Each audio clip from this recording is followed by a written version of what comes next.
Good morning, Cross Point, and anyone else. Pray first.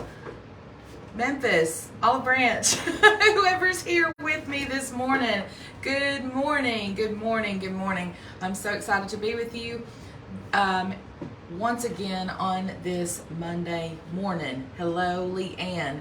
That'll be such a fun thing for me to say, and when I watch it back, to watch it back and hear me saying good morning, Cross Point. But you know what I do. It's morning and I've only had about four drinks out of my cup this morning. Boy, I am really bobbling. Good morning, friends. Hello, Brenda. Hey, Michelle. Hey, Greg. It's so good to see all of y'all in here on this cold morning outside.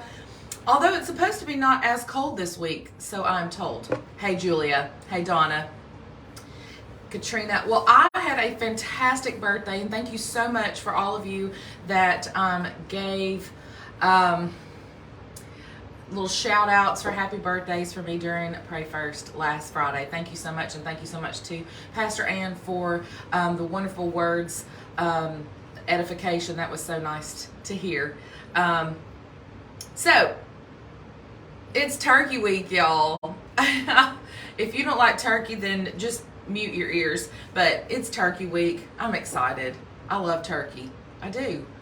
And we made a thing at our house, like, why do we only eat it at Thanksgiving? Is there some like rule that says that you can't have turkey at unless it's a holiday? So Doug just made a turkey recently. And Doug, yes, we have coffee creamer.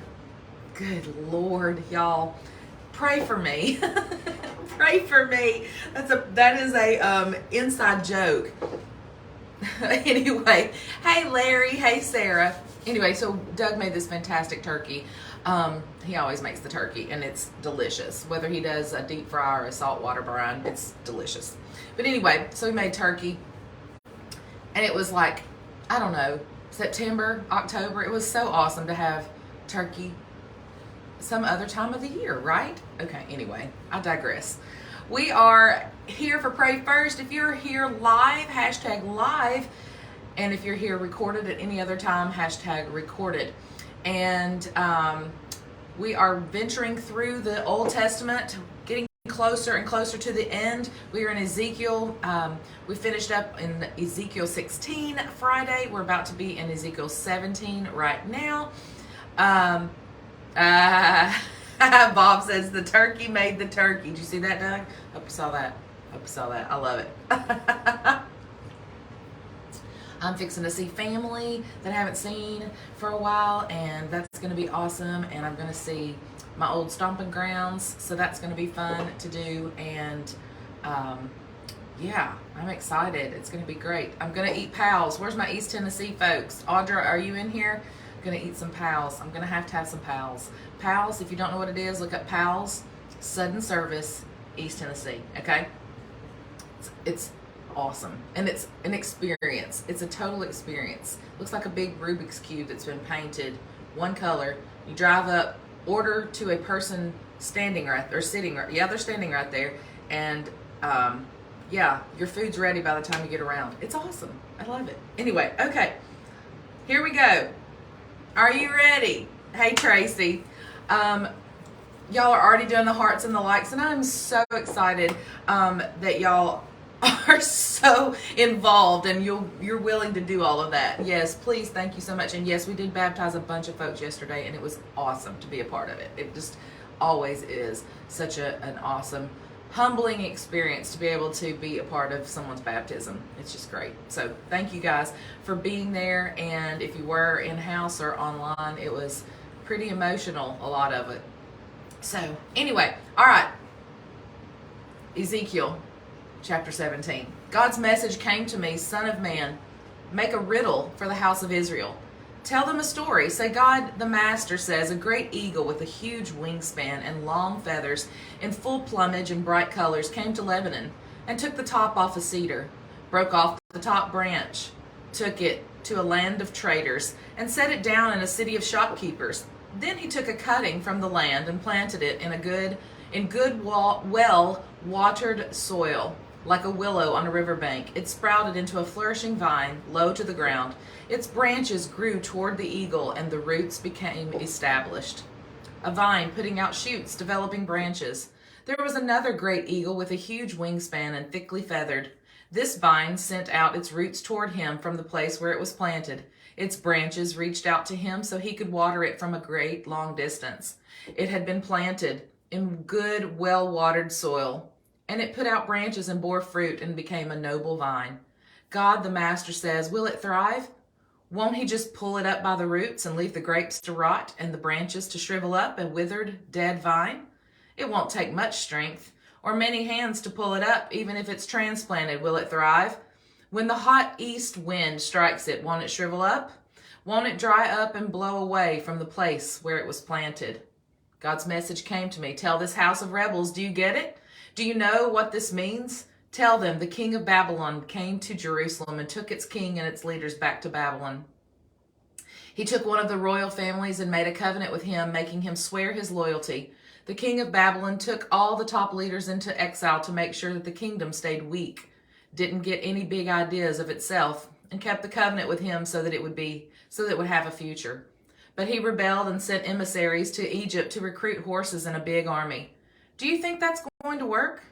Are they going to get by with this? Does anyone break a covenant and get off scot-free? As sure as I am the living God, this king who broke his pledge of loyalty and his covenant will die in that country in Babylon. Pharaoh, with his big army, all those soldiers, won't lift a finger to fight for him when Babylon sets siege to the city and kills everyone inside. Because he broke his word and broke the covenant, even though he gave his solemn promise, because he went ahead and did all these things anyway, he won't escape. Therefore, God, the Master, says, as sure as I am the living God, because the king despised my oath and broke my covenant, I'll bring the consequences crashing down on his head. I'll send out a search party and catch him, and I'll take him to Babylon and have him brought to trial because of his total disregard for me. All his elite soldiers, along with the rest of the army, will be killed in battle, and whoever is left will be scattered to the four winds. Then you'll realize that I, God, have spoken. God the Master says, I personally will take a shoot from the top of the towering cedar, a cutting from the crown of the tree, and plant it on a high and towering mountain. On the high mountain of Israel it will grow, putting out branches and fruit, a majestic cedar. Birds of every sort and kind will live under it. They'll build nests in the shade of its branches. All the trees of the field will recognize that I, God, made the great tree small, and the small tree great, made the green tree turn dry, and the dry tree sprout green branches. I, God, said it, and I did it. Ooh, I love that. Whatever God says, it comes to pass. You cannot tell a lie. I love that. Ezekiel chapter 18. Welcome if you're coming in. Welcome. Say hello to me down there so I can say hi. God's message to me. What do you people mean by going around the country repeating the saying? The parents ate green apples, the children got the stomach ache. As sure as I'm the living God, you're not going to repeat this saying in Israel any longer. Every soul, man, woman, child, belongs to me, parent and child alike. You die for your own sin, not another's. Imagine a person who lives well, treating others fairly, keeping good relationships, doesn't eat at the pagan shrines, doesn't worship the idols so popular in Israel, doesn't seduce a neighbor's spouse, doesn't indulge in casual sex, doesn't bully anyone, doesn't pile up bad debts, doesn't steal, doesn't refuse food to the hungry, doesn't refuse clothing to the ill-clad, and doesn't exploit the poor, doesn't live by impulse and greed, and doesn't treat one person better than another, but lives by my statutes and faithfully honors and obeys my laws. This person who lives upright and well shall live a full and true life. Decree of God, the Master. But if this person has a child who turns violent and murders and goes off and does any of these things, and even though the parent has done none of them, eats at the pagan shrines, seduces his neighbor's spouse, bullies the weak, steals, piles up bad debts, admires idols, commits outrageous obscenities, exploits the poor, do you think this person, the child, will live? Not a chance. Because he's done all these vile things, he'll die, and his death will be his own fault. Now look, Suppose that this child has a child who sees all the sins done by his parent. The child sees them, but doesn't follow in the parent's footsteps, doesn't eat at the pagan shrines, doesn't worship the popular idols of Israel, doesn't seduce his neighbor's spouse, doesn't bully anyone, doesn't refuse to loan money, doesn't steal, doesn't refuse food to the hungry, doesn't refuse to give clothes to the ill-clad, doesn't live by impulse and greed, and doesn't exploit the poor. He does what I say. He performs my laws and lives by my statutes. This person will not die for the sins of the parent. He will live truly and well. But the parent will die for what the parent did, for the sins of oppressing the weak, robbing brothers and sisters, doing what is dead wrong in the community. Do you need to ask? So why does the child not share the guilt of the parent? Isn't it plain? It's because the child did what is fair and right. And since the child was careful to do what is lawful and right, the child will live truly and well. The soul that sins is the soul that dies. The child does not share the guilt of the parent, nor the parent the guilt of the child. If you live upright and well, you get the credit. If you live a wicked life, your guilty is charged. But a wicked person who turns his back on that life of sin and keeps all my statutes, living a just and righteous life, he'll live. Really live. He won't die. I won't keep a list of all the things he did wrong. He will live. Do you think I take any pleasure in the death of wicked men and women? Isn't it my pleasure that they turn around, no longer living wrong, but living right, really living? The same thing goes for a good person who turns his back on an upright life and starts sinning, plunging into the same vile obscenities that the wicked person practices. Will this person live? I don't keep a list of all the things this person did right, like money in the bank he can draw on, because of his defection, because he accumulates sin. He'll die. Do I hear you saying, that's not fair, God's not fair? Listen, Israel, I'm not fair? You're the ones who aren't fair. If a good person turns away from his good life and starts sinning, he'll die for it. He'll die for his own sin. Likewise, if a bad person turns away from his bad life and starts living a good life, a fair life, he will save his life because he faces up to all the wrongs he's committed and puts them behind him. He will live, really live. He won't die. And yet Israel keeps on whining. That's not fair. God's not fair. I'm not fair, Israel. You're the ones who aren't fair. The upshot is this, Israel. I'll judge each of you according to the way you live. So turn around. Turn your backs on your rebellious living so that the sin won't drag you down. Clean house. No more rebellions. Please. Get a new heart. Get a new spirit. Why would you choose to die, Israel? I take no pleasure in anyone's death. Decree of God, the Master. Make a clean break. Live. A story of two lions, Ezekiel 19. Sing the blues over the princes of Israel. Say, what a lioness was your mother among lions. She crouched in a pride of young lions. Her cubs grew large. She reared one of her cubs to maturity, a robust young lion. He learned to hunt. He ate men. Nations sounded the alarm. He was caught in a trap. Oh my goodness. If Doug was reading this, we would get Elvis right now. He was caught in a trap. They took him with hooks and dragged him to Egypt. When the lioness saw she was luckless, that her hope for that cub was gone, she took her other cub and made him a strong young lion. He prowled with the lions, a robust young lion. He learned to hunt. He ate men. He rampaged through their defenses, left their cities in ruins. The country and everyone in it was terrorized by the roars of the lion. The nations got together to hunt him. Everyone joined the hunt. They set out their traps and caught him. They put a wooden collar on him and took him to the king of Babylon. No more would that voice be heard, disturbing the peace in the mountains of Israel. Here's another way to put it. Your mother was like a vine in a vineyard, transplanted alongside streams of water, luxurious in branches and grapes because of the ample water. It grew sturdy branches, fit to be carved into a royal scepter. It grew high, reaching into the clouds. Its branches filled the horizon, and everyone could see it. Then it was ripped up in a rage, thrown to the ground. The hot east wind shriveled it up and stripped its fruit. The sturdy branches dried out, fit for nothing but kindling. Now it's a stick stuck out in the desert, a bare stick in a desert of death, good for nothing but making campfires in the desert. Not a hint now of those sturdy branches fit for use as a royal scepter. This is a sad song, it says in the bottom, a text for singing the blues. Well, us Memphians know all about the blues, don't we? It's a birthplace. The home of the blues, right? Ezekiel chapter 20. In the 7th year, the 5th month, on the 10th day of the month, some of the leaders of Israel came to ask for guidance from God. They sat down before me. Then God's message came to me, Son of man, talk with the leaders of Israel. Tell them, God, the Master says, have you come to ask me questions? As sure as I am the living God, I'll not put up with questions from you. Decree of God, the Master. Son of man, why don't you do it? Yes, go ahead. Hold them accountable. Confront them with the outrageous obscenities of their parents. Tell them that God, the Master says, on the day I chose Israel, I revealed myself to them in the country of Egypt, raising my hand in a solemn oath to the people of Jacob, in which I said, I am God, your personal God.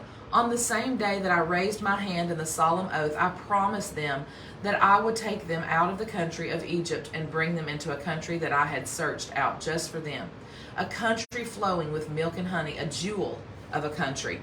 At that time, I told them, get rid of all the vile things that you've been addicted to. Don't make yourselves filthy with the Egyptian no-God idols. I alone am God, your God. But they rebelled against me, wouldn't listen to a word I said. None got rid of the vile things they were addicted to. They held on to the no-gods of Egypt as if for dear life. I seriously considered inflicting my anger on them in force right there in Egypt. Then I thought better of it. I acted out of who I was, not by how I felt. Ooh, y'all, we need to remember that one right there, right? I acted out of who I was and not by how I felt. And I acted in a way that would evoke honor, not blasphemy, from the nations around them, nations who had seen me reveal myself by promising to lead my people out of Egypt. And then I did it. I led them out of Egypt into the desert.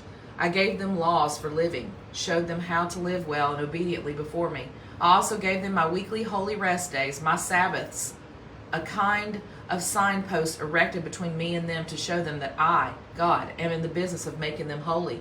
But Israel rebelled against me in the desert. They didn't follow my statutes. They despised my laws for living well and obediently in the ways I had set out, and they totally desecrated my holy Sabbaths. I seriously considered unleashing my anger on them right there in the desert, but I thought better of it and acted out of who I was, not by what I felt, so that I might be honored and not blasphemed by the nations who had seen me bring them out. But I did lift my hand in a solemn oath there in the desert and promised them that I would not bring them into the country flowing with milk and honey, that I had chosen for them, that jewel among all lands.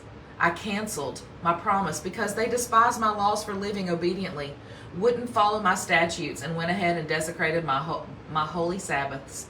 They preferred living by their no-God idols, but I didn't go all the way. I didn't wipe them out, didn't finish them off in the desert. Then I addressed myself to their children in the desert. Don't do what your parents did. Don't take up their practices. Don't make yourselves filthy with their no-God idols. I myself am God, your God. Keep my statutes and live by my laws. Keep my Sabbaths as holy rest days, signposts between me and you, signaling that I am God, your God. But the children also rebelled against me. They neither followed my statutes nor kept my laws for living upright and well, and they desecrated my Sabbaths. I seriously considered dumping my anger on them right there in the desert, but I thought better of it and acted out of who I was, not by what I felt, so that I might be honored and not blasphemed by the nations who had seen me bring them out. But I did lift my hand in solemn oath there in the desert, and I swore that I would scatter them all over the world, disperse them every which way, because they didn't keep my laws nor live by my statutes. They desecrated my Sabbaths and remained addicted to the no-God idols of their parents. Since they were determined to live bad lives, I myself gave them statutes that could not produce goodness and laws that did not produce life. I abandoned them. Filthy in the gutter, they perversely sacrificed their firstborn children in the fire. The very horror should have shocked them into recognizing that I am God. Therefore, speak to Israel, son of man. Tell them that God says, As if that wasn't enough, your parents further insulted me by betraying me. When I brought them into the land that I had solemnly promised with my upraised hand to give them, every time they saw a hill with a sex and religion shrine on it, or a grove of trees where the sacred whores practiced, they were there, buying into the whole pagan system. I said to them, what hill do you go to? And it's still called Whore Hills. Therefore, say to Israel, the message of God the Master, you're making your lives filthy by copying the ways of your parents. In repeating their vile practices, you've become whores yourself. In burning your children as sacrifices, you've become as filthy as your no-God idols. As recently as today, am I going to put up with the questions from people like you, Israel? As sure as I am the living God, I, God, the Master, refuse to be called into question by you. What you're secretly thinking is never going to happen. You're thinking, we're going to be like everybody else, just like the other nations. We're going to worship gods we can make and control.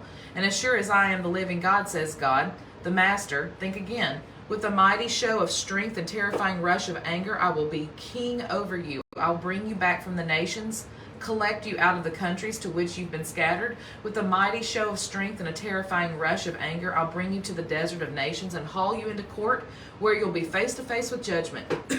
Excuse me. As I faced your parents with judgment in the desert of Egypt, so I'll face you with judgment. I'll scrutinize and search every person as you arrive, and I'll bring you under the bond of the covenant. I'll call out the rebels and traitors.